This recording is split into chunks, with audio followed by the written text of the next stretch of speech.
Dediyim kimi, sərbəst testosteron kişi cinsi statusunu əsas müəyyən edən bir hormondur. Yəni, onun miqdarı ilə kişinin cinsi fəaliyyətinin, cinsi funksiyasının səviyyəsi ölçülür.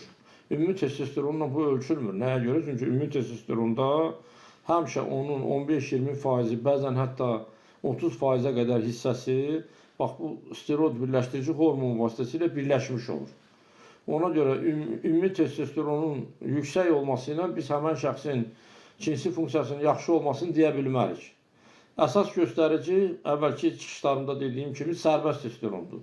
Sərbəst testosteronun da yaxşı səviyyədə qalması üçün çalışmaq lazımdır ki, qaraciyərdə əmələ gələn steroid birləşdirici hormonun miqdarı az olsun. Bunun üçün biz nə etməliyik? Düzgün qidalanmalıyıq, çoxlu hərəkət eləməliyik. Yəni, qaraciyərdə piyələnmənin qarşısını almalıyıq. Qaraciyərdə durğunluğun qarşısını almalıyıq. Yəni, bu əsasən də yaşlı nəsilə aiddir. Orta yaşlı nəsilə, 40 yaşdan yuxarı olan insanlara aiddir.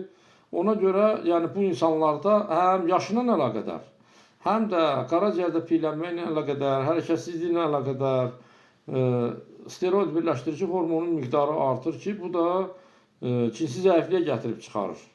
Bunun qarşısını almaq üçün yenə deyirəm, əsas şərtlər nədir?